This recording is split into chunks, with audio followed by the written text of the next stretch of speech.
바쁘신 현대인의 일정에 맞춰 하루 동안 터져나온 소식 중 주요한 내용만 전해드리는 나라의 TV 뉴스를 진행하겠습니다. 대한민국 법원이 박근혜 대통령도 수갑을 찾는데 김경수는 사회적 지위가 높아서 안 차도 된다는 황당한 판결을 했는데요. 변희재 미디어워치 대표 고문이 이른바 드루킹 사건으로 구속됐던 김경수 경남도지사에게 수갑을 채우지 않은 것은 특혜라고 손해배상을 청구한 사건에 대해 법원은 문제될 것이 없다는 판단을 내렸고 변희재 고문은 즉시 항고했습니다. 28일 서울남부지방법원에 따르면 최근 해당 재판부는 김경수 지사의 사회적 지위를 고려했을 때 수갑 면제는 시비될 수 없는 사안이라고 판단했습니다. 하지만 사회적 지위가 왜 수갑 면제의 사유가 되어야 하는지에 대한 구체적인 설명은 없었습니다. 해당 소식의 한 네티즌은 기회는 평등하고 과정은 공정하고 결과는 정의롭다라는 문재인 취임사를 인용한 뒤 개뿔이라고 비꼬았는데요. 그렇습니다. 국민들은 어느 판결문 잣대에 맞춰 춤을 춰야 할까요? 정권 바뀌면 가장 먼저 이렇게 이중잣대를 갖고 있는 법원부터 뒤집어버려야만 할 것 같습니다. 최근 여권 대권주자로 떠오르고 있는 추미애는 야권 유력 대권주자인 윤석열 전 검찰총장을 겨냥해 검증도 제대로 안 하고 언론이 태워준 꽃가마로 바람을 일으켜 국민을 속이고 대통령이 돼버린다면 박근혜 전 대통령보다 더 위험하다고 생각한다고 말했는데요. 해당 소식에 네티즌들은 지은 죄가 많아서 윤석열이 대통령 될 갈바 겁나는 모양이네라고 비꼬았습니다. 아마 문재인이도 임기가 막바지에 이르면서 밤점을 설칠 것만 같습니다. 윤석열 전 검찰총장이 검찰 중간 간부 인사에서 좌천된 검사들에게 전화를 걸어 위로와 당부의 뜻을 전한 것으로 알려졌습니다. 정치권에선 윤석열 전 총장이 현직 검사들을 접촉하면서 본격적인 현 정부의 검찰 관련 정책, 수사 개입 의혹 등에 대한 비판을 시작할 것이라는 해석이 나왔습니다. 정치권과 법조계 인사 등에 따르면 윤석열 전 총장은 26일, 27일 몇몇 검사에게 전화를 걸어 열심히 근무하라며 위로와 당부의 언급을 했습니다.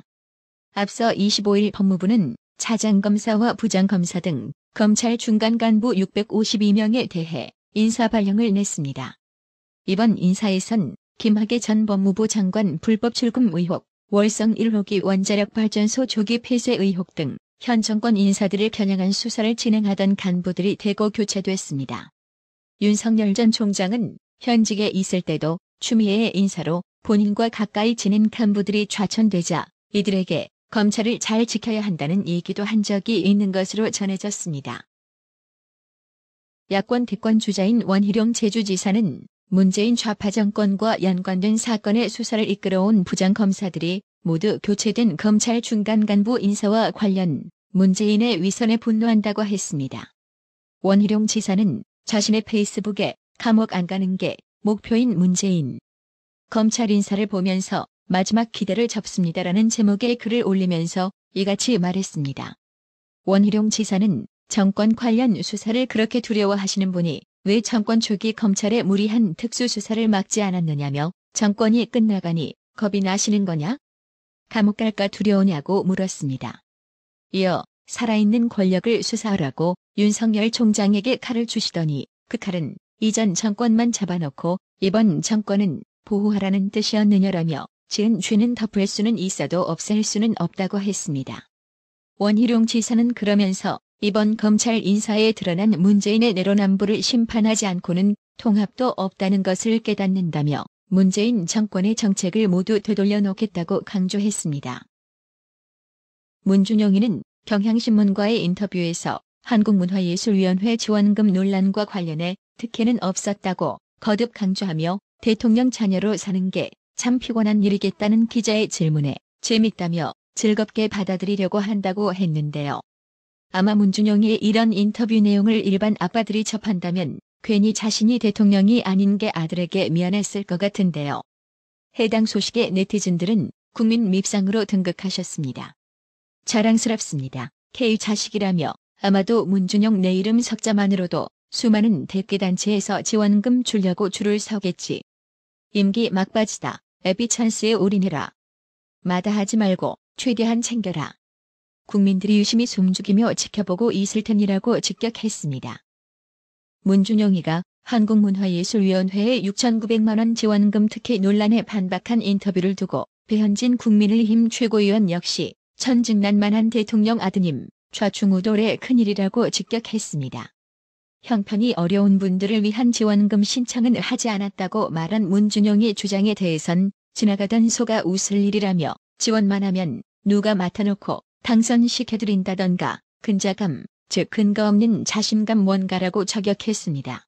김근식 경남대 교수 또한 문준용의 인터뷰와 관련 이날 자신의 페이스북을 통해 대통령 아들이라는 특수지위인 만큼 더 겸손하게 묵묵히 작업만 열중하라며 제발 떠벌이 관종처럼 소란 피우지 말라고 충고했습니다.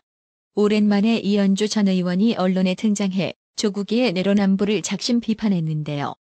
조국이가 자신의 휴대전화 번호가 온라인상에서 공개돼 알 수 없는 번호로 전화가 오고 있다며 폐악질이라고 비판한 가운데 이현주 전 의원이 인과응보라며 조국이를 거침없이 비난했습니다.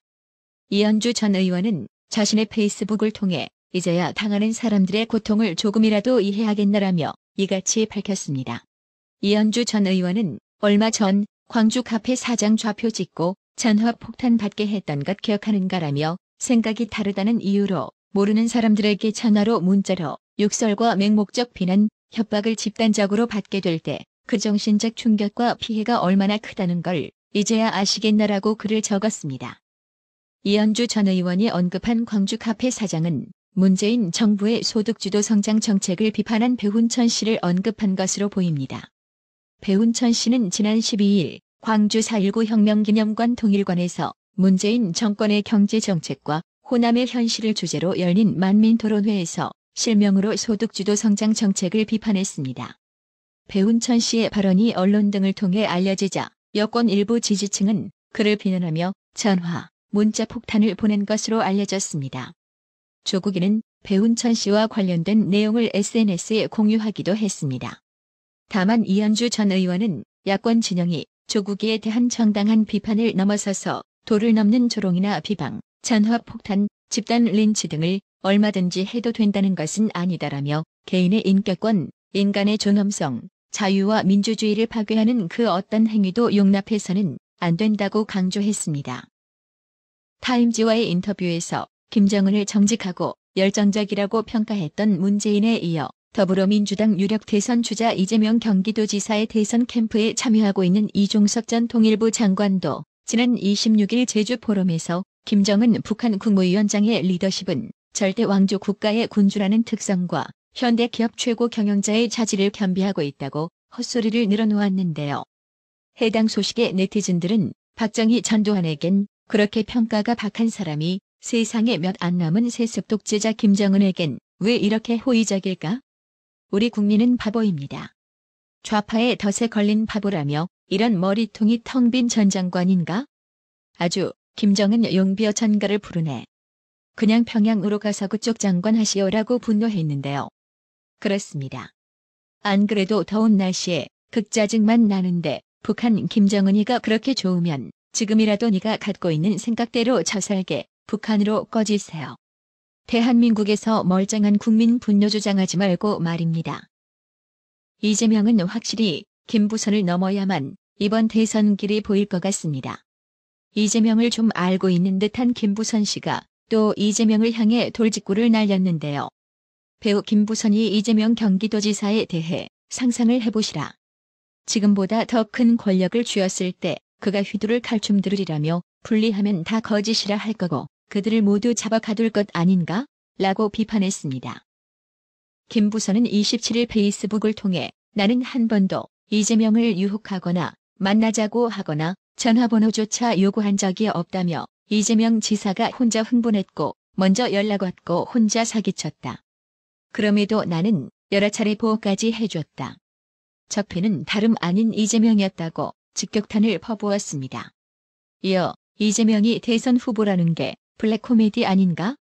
이 나라 국민들 정치 수준이 아직도 자유당 시절에서 멈췄는가라며 난 이재명을 보면 정치 깡패 이정재가 오버랩된다. 내 말 부디 명심들 하시길. 지도자의 덕목은 정직함이 우선이라는 것이라고 지적했습니다. 김 부서는 먼 훗날 국민들이 피눈물 흘리지 않길 진심으로 기도한다면서 내가 끝까지 침묵한다면 먼 훗날 역사는 날 죄인으로 기록할 것이라고도 했습니다.